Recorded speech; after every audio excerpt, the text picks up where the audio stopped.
Hey guys, just a quick few announcements regarding the Courtside podcast before we get this episode started. First of all, the Courtside podcast is officially expanding to all sports, rather than just basketball. This means that I may talk about football, baseball, etc. in addition to basketball.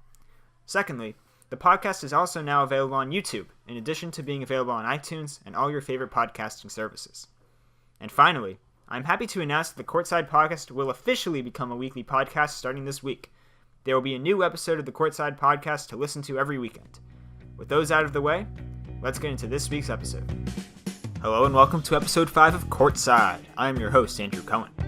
Courtside is a podcast dedicated to all things sports. In today's episode, I will do a complete preview of the NFL season. So sit back, relax, and take a seat. Courtside.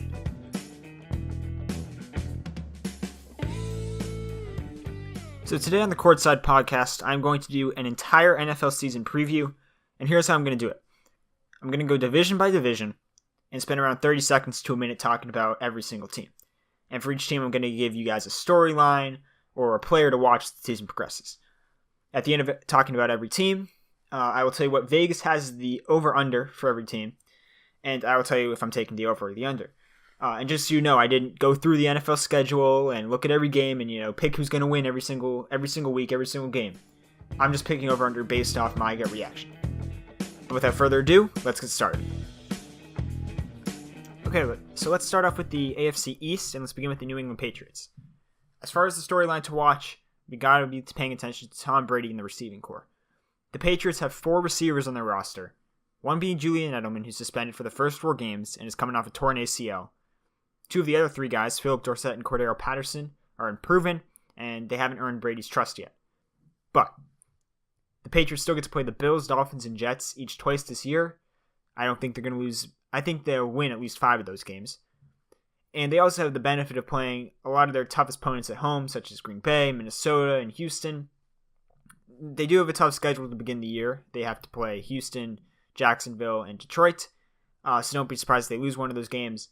The over-under is at 11 wins. I'm going to say that's what they win. I'm going to push there. They're going to win 11 games. The New York Jets. Player to watch, it's obviously Sam Darnold. He is the key to their success. They have a solid offense. Surrounding him. And they have a young and upcoming defense with a couple standout players like Jamal Adams and Leonard Williams. So I think if Darnold has a good year, the Jets can definitely pull out a bunch of wins. But they do face a lot of tough defenses. They play Jacksonville, they play Minnesota, they play Denver. And, they should be able to win a couple games in the division, playing the Bills and the Dolphins. But, I'm a big believer in Sam Darnold, and they should be able to beat a couple of the tough opponents they face. The over-under is listed at 6 wins. That's low. I'm taking the over. Now, the Dolphins. Ryan Tannehill is the player to watch. Coming off a torn ACL. And you may see a common theme here with quarterbacks, but, of course, it is the most important position. And I just don't think Tannehill can play the position. And a lot of you guys, if you're Dolphins fans, you may bring up the 2016 team that won 9 of their last 11 games to finish the season and clinch a playoff berth. But Tannehill he's just not that good. In 2016, he threw 19 touchdowns to 12 interceptions. That's okay. That's not great. And the 9-for-11 stretch began for the Dolphins in Week 6, and from the start of that stretch to the time Tannehill got injured, he threw 13 touchdowns to 5 interceptions. Those aren't elite numbers. Those are good numbers. But, any average quarterback can have a stretch of some nice games. Brock Osweiler, the backup to Tannehill, he put together a bunch of games and got him a huge contract in Houston. And, the offense does have some talent in Kenyon Drake, Devontae Parker, Kenny Stills. But I just don't believe in the quarterback, and I don't believe in their defense. And so 6.5 wins is what's listed. I'm taking the under. I think that's an easy one. And finally, to finish off the AFC East, we have the Buffalo Bills. And here's the thing. Why does this coaching staff love Nathan Peterman so much? Seriously. Now, they drafted Josh Allen to be the next guy, and they don't want to start him early. Probably that's why. But they started him over Tyrod Taylor last year in a game, and he threw 5 picks in the first half. He was just feeding the Chargers defense. Holy cow. They had A.J. McCarron, who I actually like.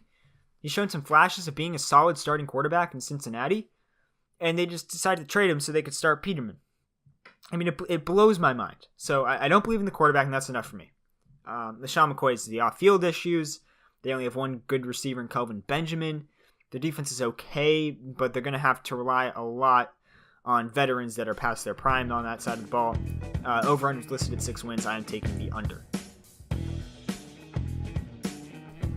Okay, let's move on to the AFC North, and we'll start with the Steelers.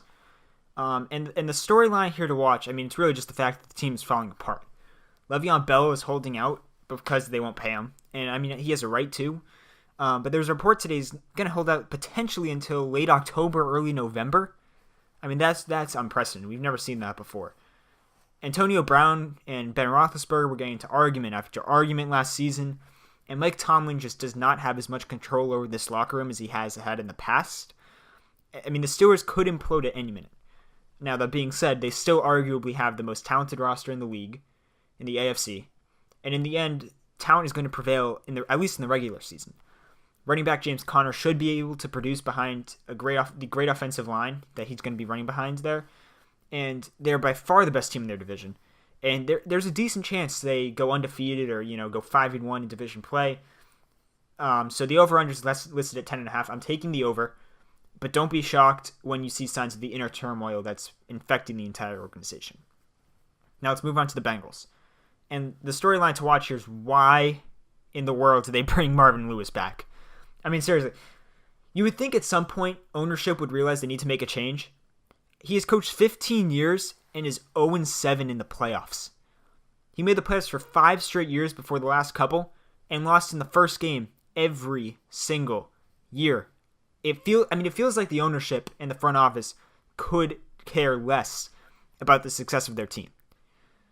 I mean, and let's be honest, this team's not very talented. Andy Dalton is the most average of average quarterbacks. Tyler Eifert, their tight end, can't stay on the field. Their defense has some solid veterans, but has cut both starting safeties they had a couple years ago. Past couple years, they've cut both of them. I like Joe Mixon and AJ Green, but the offense has not been the same since Hugh Jackson left. They're just not that good of a team. Over-under is listed at 6.5. I'm taking the under. Now, the Baltimore Ravens, the storyline to watch here has to be the offense, and specifically, I would say the receiving corps. They have not made the playoffs since 2014, and the receivers they've had the past few years have been lackluster. I mean, and then every tight end they draft either can't stay on the field or just isn't that good. And the defense has been carrying Joe Flacco, but all hope is not lost. They spent good money on receivers this offseason: Michael Crabtree, Willie Snead, John Brown, and they drafted yet another tight end in Hayden Hurst.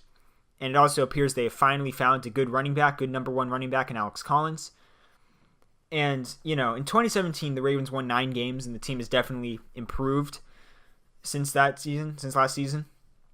And keep in mind, if they could have stopped the lowly Bengals from scoring a touchdown on a crucial 4th down with their playoff hopes on the line, they would have been in instead of the Bills. So the Ravens are a solid team that should be able to win 9-10 games.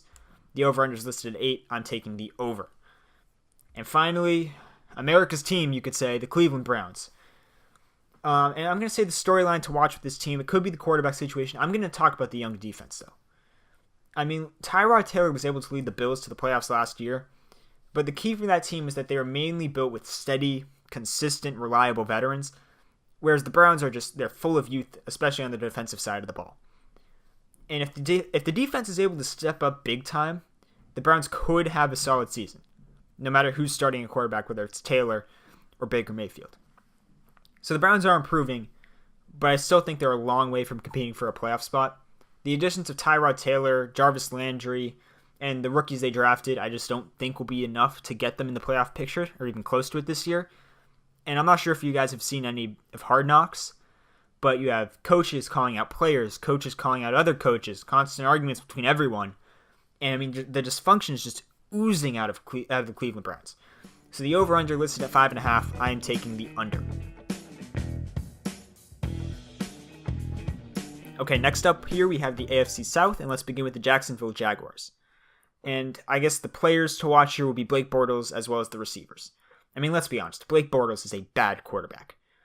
The Jaguars have a bad receiving corps, made worse by losing Marquise Lee to a knee injury for the entire season. The Jaguars do, however, have an amazing offensive line and an amazing running back in Leonard Fournette. I expect teams to stack the box against them this year, and really focus on stopping the run. And when teams are successful, Bortles will be forced to throw more than the Jaguars will like. And it's going to be a test for the AFC's best defensive team. It will be. And the Jaguars D, it's good enough to win them some games against bad opponents, and their running game is still going to be very strong. And if Blake Bortles can make just a few throws in big situations, the Jaguars should be able to repeat as AFC South champions. Over-under listed at 9 wins. I'm taking the over. Now let's talk about the Houston Texans. The storyline this year to watch is going to be their health, because last year they lost 3 of their best 5 or 6 players to season-ending injuries. Whitney Merciless should be fine. It was just a pectoral injury. But he is, he's getting older. He's getting up there in age. J.J. Watt has played 8 total games the last 2 seasons. And Deshaun Watson is coming off an injury that has derailed the career of countless professional athletes. So the Texans have the potential to be a really good team, but they need all of their key players in the field. And by the way, Deshaun Watson's injury is nothing to sneeze at, especially for a quarterback that likes to use his legs. Yet many analysts just think he's going to look like he did in his rookie season right away. They think week 1, he's going to look like he did last season. Hold the phones on that. J.J. Watt keeps getting injured, so it's hard to say he's still the game's best defensive end.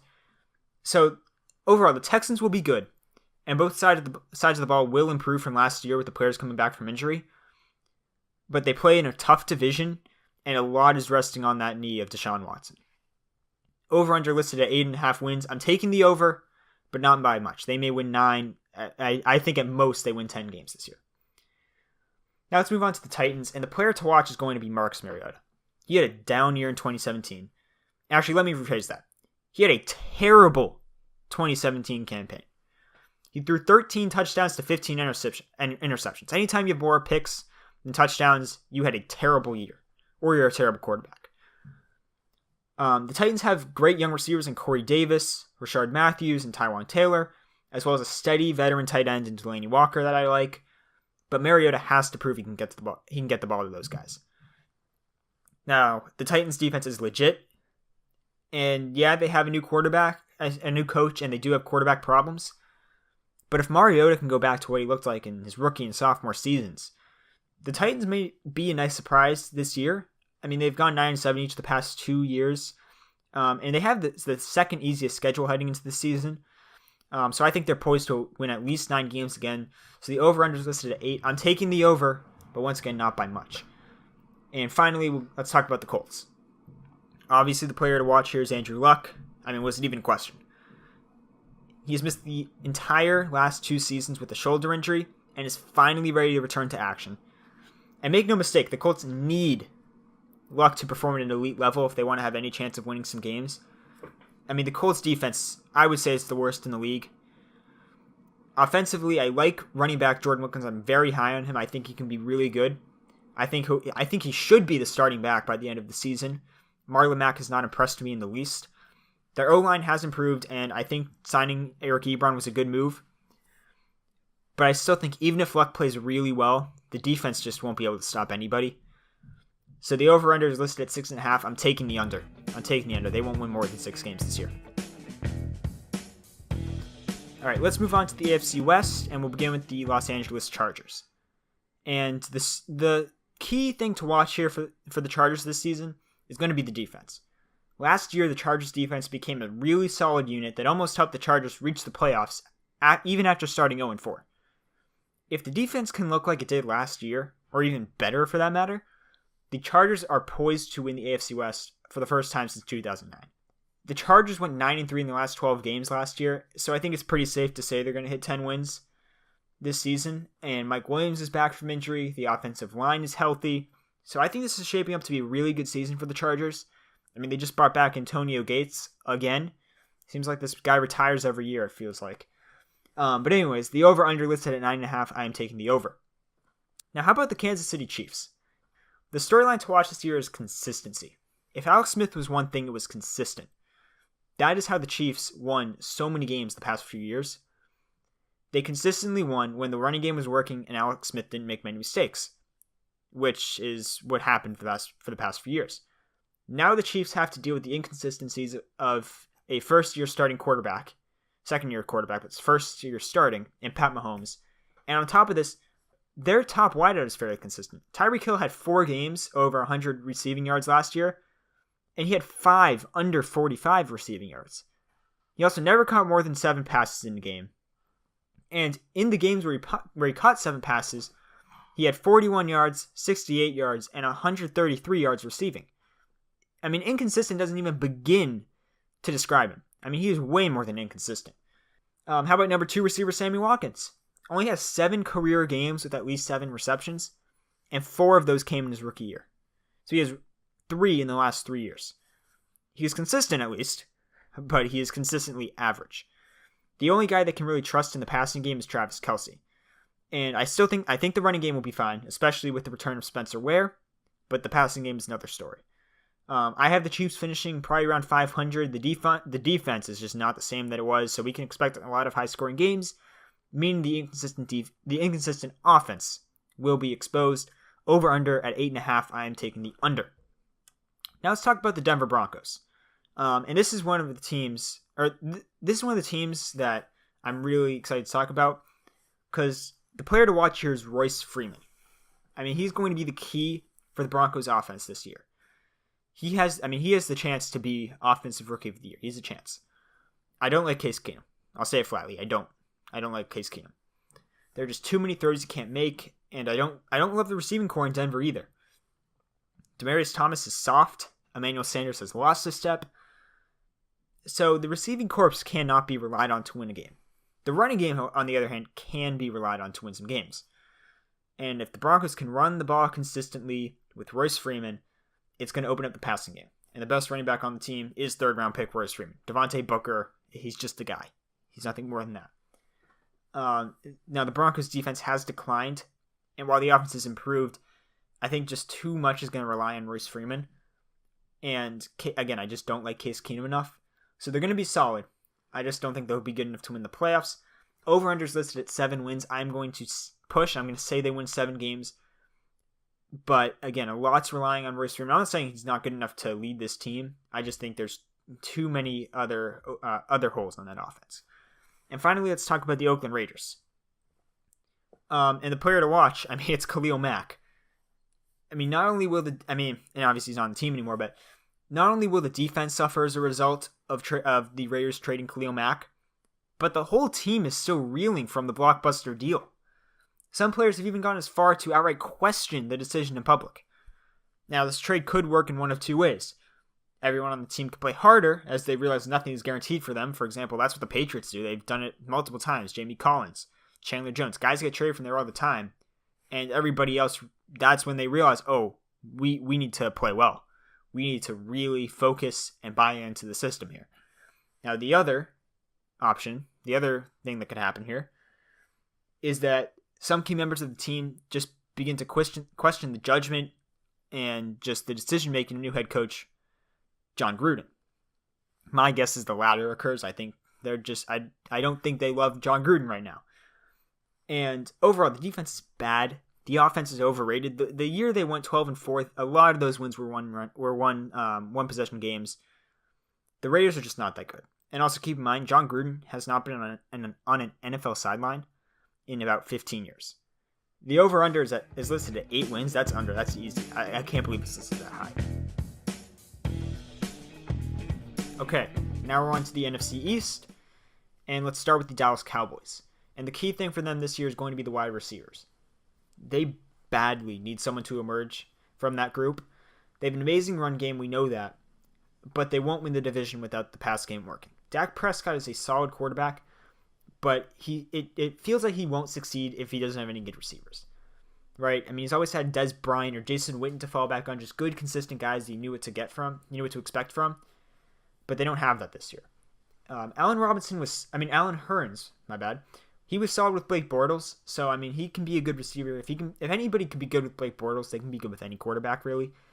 They drafted Michael Gallup, who looks pretty solid. So I feel like if the receivers can step up, I like this team's chances to make the playoffs. And it will be good to have Zeke for an entire season.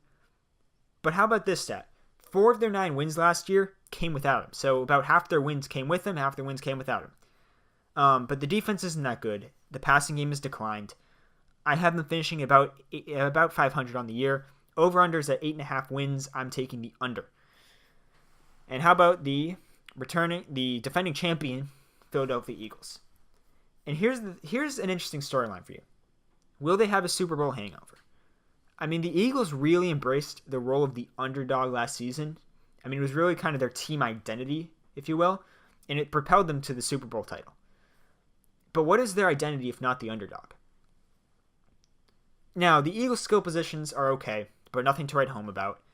Carson Wentz was really the superstar of last year's Eagles, and Nick Foles is nowhere near the level of Carson Wentz. Wentz is coming off a torn ACL, which is going to make it tough to come back and play at an MVP level. And again, I'm weary about these guys coming back from ACL injuries. They're just not going to look the same, at least in the first year. And keep in mind, as far as Nick Foles, the Patriots defense that he faced in the Super Bowl was absolutely terrible, especially without Malcolm Butler. Now, the Eagles defense is one of the top 5 in the league, I would say, but I don't think it's going to be enough to crack even 10 wins. And that's for the over-under is listed at 10 wins. I'm taking the under. They will have a Super Bowl hangover. There's a chance they miss the playoffs just because of how many good teams I think there are in the NFC. So, I mean, watch out for that. Now, how about the New York Giants? The player to watch this year, again, another quarterback, Eli Manning. He has been terrible the last 2 seasons and was benched for Geno Smith at one point. Geno the Wobble Ball Smith.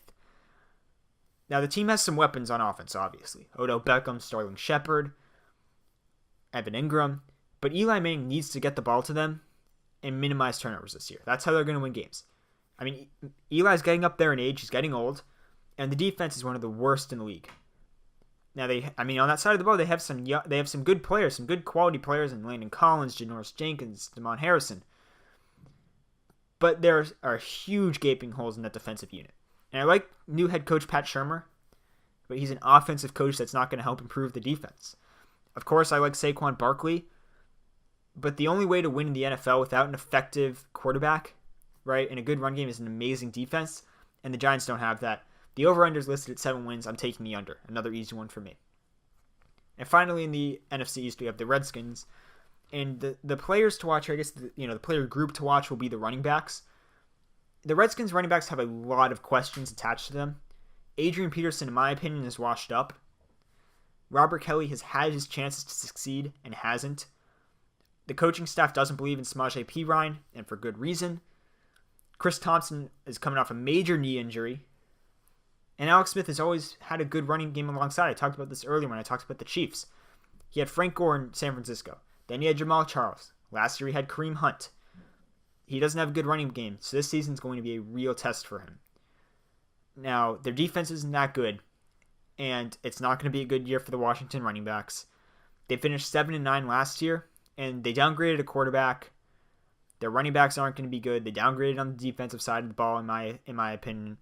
So the over-under at 7 wins, I'm taking the under. They're not as good as they were last year, so they're not going to win the same amount or more games than they did last year. So now let's talk about the NFC North, which is one of the more interesting divisions I think to talk about heading into this season. And let's start off with the Packers. The thing to watch this year will be their defense. Their defense was very bad last year, but they spent 2 first-round picks on cornerbacks, Joshua Jackson and Jair Alexander, who have both looked good in camp and in the preseason. Everyone knows what Rodgers can do on the offensive side of the ball, even without a reliable running game. And the defense is going to be the key this year. They added Muhammad Wilkerson, and they still have some other good pieces on the front 7. They have one of the easier schedules in the league, but I like the other teams in their division. And they have a few tough road games in New England. Seattle's still tough to go and play in. They have to go to Los Angeles to play the Rams. Over-under is at 10 wins. I'm going to push. I say they win 10 games this season. Now let's move on to the Bears, and this is my pick for the surprise team of the 2018 NFL season, the Chicago Bears. The player to watch is Mitchell Trubisky, another quarterback. I know, but he really is the key to the Bears this season because I really like their roster all the way around. They have 2 good running backs in Jordan Howard and Tariq Cohen. They have a few promising young receivers, including Anthony Miller. They added Allen Robinson, who at one time was one of the best young receivers in the league. And I looked it up. He was ranked as the 31st best player in the NFL by his peers heading into the 2016 season. He still had a good year that year. Obviously, last year he tore his ACL, and I am wary of guys coming off ACL injuries, but I think he's still talented enough to be a really good receiver. They added Trey Burton at tight end. Their offensive line is better. Their defense was already solid. They added linebacker Roquan Smith in the draft, and they just traded for Khalil Mack, a top 5 defensive player in the league. So, last year, Trubisky had nobody to throw the ball to. Everybody that was decent was getting injured. Cameron Meredith, Kevin White, injured. Everybody was getting injured. And with an improved offensive group all the way around this season, and new head coach Matt Nagy there to help organize and call plays, again, I have the Bears as the surprise team of this NFL season. Over-unders listed at 6.5. I'm taking the over. Let's move into the Vikings. They were the NFC North champions last year. But the storyline to watch here is the loss of Pat Shurmur, their offensive coordinator from last year, now the head coach of the New York Giants. The Vikings have changed quarterbacks, and they've changed offensive coordinators. So I think the offense is going to need a bit of time to come together. And yeah, the defense is still arguably the best in the NFL, and they have more talent on offense than they did last year, especially with Dalvin Cook returning from injury, and Kirk Cousins is definitely an upgrade over Case Keenum. And it's hard to imagine this team losing more games than they did last season with Kirk Cousins instead of Case Keenum. So I'm taking the over on their over-under is listed at 10 wins. I am taking the over. And finally, we have the Detroit Lions, and the key thing for them this season is going to be the running backs. This team has 4 running backs. LeGarrette Blount is the best goal line back they have. Theo Riddick is the receiving back. Second-round rookie Kerryon Johnson, a guy they traded up for, should be the guy getting the majority of the carries, but the Lions did decide to keep Amir Abdullah, who has done nothing in his career to warrant that move. So I think if Matt Patricia and the new coaching staff there can find a way to organize that running back group and make it work, the Lions could have a really solid year. And I really like Matt Stafford. I think the Lions have been kind of screwed over by the fact they haven't had a reliable running game in the last few years. But I like Matt Stafford. The Lions defense has enough good players and Darius Slay and Glover Quinn to win some games. And they've found ways in the past to win games and even make the playoffs without any sort of running game. So why now, when they actually have a running game, are they going to lose more games than they did last year? They're going to win. I think they're going to win some games this year. The over-under is listed at 7.5, and I'm taking the over. And overall, this NFC North division, I think it might be the strongest division this year overall, just having a lot of really good teams. Okay, let's move on to the NFC South. And we'll begin with the New Orleans Saints. The key piece to look at this year for the Saints is going to be the linebackers. Look at this. Their quarterback is great. Their running backs, receivers, and tight end are great. Offensive and defensive lines, great. Secondary, amazing. Their linebacking core, questionable. Now, middle linebacker Demario Davis is really good and has basically gotten better every year of his career, but he's new to the system. And the rest of the linebackers on the Saints really leave a lot to be desired. But the Saints are still a legit team with a legit offense and still even a legit defense. But, if they can get good production from their linebackers, they could be the favorites to come out of the NFC. This team is a legit Super Bowl contender. And the scary part is that Drew Brees at 39 years old doesn't need to carry the offense as much as he has had to in the past few years because of the amazing running backs they have. And we kind of saw it last year. He could just kind of take a back seat, dump it off to Kamara, hand it off to him, hand it off to Ingram. It's kind of scary how much talent they have on that side of the ball. So they are one of my favorites to come out of the NFC. Over-under is at 9.5. That's over. That's easy. Now, how about another Super Bowl contender coming out of the NFC South, the Atlanta Falcons? Now, the key thing to watch for them is going to be the defensive line. And it's kind of similar to the Saints in that they only have one weakness, and it is the defensive line.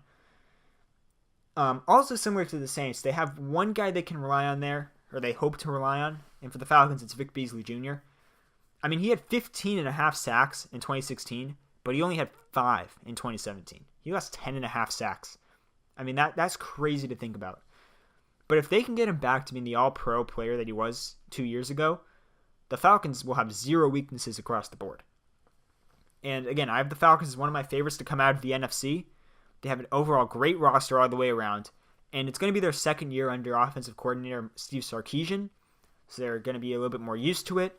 They've added more talent at the wide receiver position in Calvin Ridley. Julio Jones is still Julio Jones. They have a couple great running backs, Devontae Freeman, Tevin Coleman. This team is going to be really good. Over-under listed at 9 wins. I'm taking the over. Now let's move on to the Panthers.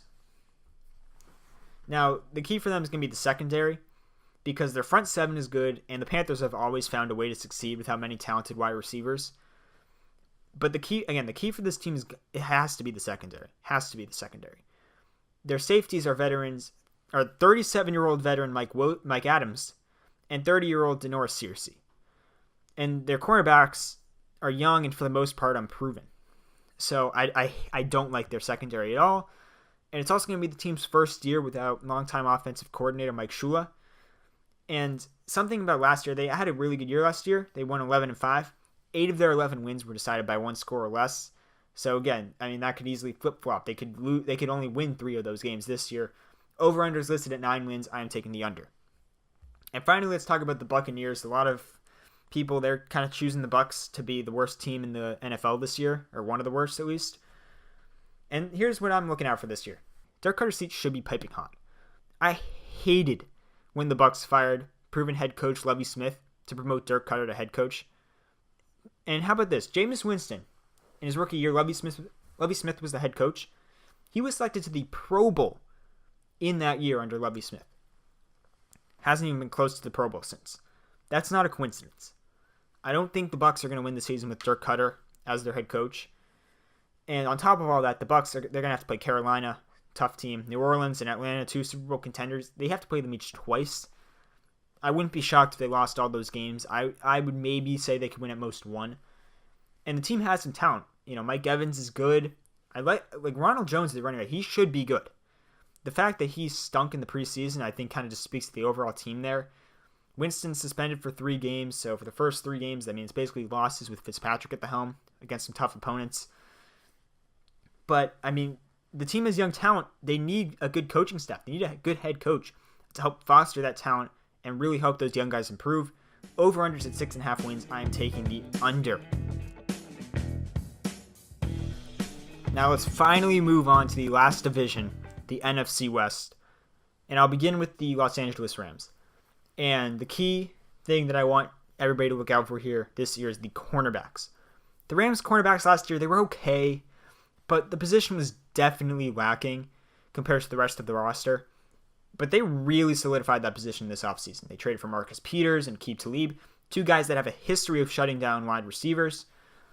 Now the only position on their roster that I would call weak is tight end. But the rest of the offense is so stacked that I don't think it's going to matter. This team is young, talented, and happy under head coach Sean McVay. They paid all their young guys, all their young core guys. They're going to win a lot of games this season. The real question really for me is what can they do in the playoffs, because they lost to the Falcons last year. Falcons team, again, they just weren't that strong last year. They lost. So the key is going to be what they can do once they get to the playoffs. But regardless, over-under listed at 10 wins. I'm taking the over. Let's move on to the Seahawks. The defense is what you have to watch this year. This isn't the Legion of Boom of years past.